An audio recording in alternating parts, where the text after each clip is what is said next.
Good morning guys, today's video magupit na naman tayo ulit. Maraming salamat pala sa mga taong nagnonood sa video ko at nagsusupport sa akin. Salamat sa lahat sa inyo dan.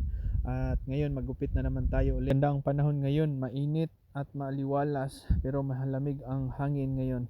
So kailangan maging maingat pa rin tayo sa panahon ngayon. Uso pa rin ang trangkaso dahil minsan sa sobrang lakas ng init tapos malamig ang hangin, hindi natin alam sobrang init na pala dahil malamig ang hangin. Kaya maging maingat tayo palagi, uminom ng maraming tubig at iwasan natin na kulang tayo sa tubig. Kaya dito kasi maganda ang gamot dito sa Japan, epektibo masyado, pero mas maganda pa rin yung hindi tayo nagkakasakit dahil mahirap magkasakit, hindi tayo makapagtrabaho. So ngayong linggo na ito ay may pasok kami mamayang gabi. So pagkatapos ko magupit ay matutulog na naman ulit kami. Pagkatapos mag-prepare ng pagkain, matutulog naman ulit kami dahil mamaya may pasok kami mamayang gabi. So ang pasok namin is 11 to 8 a.m.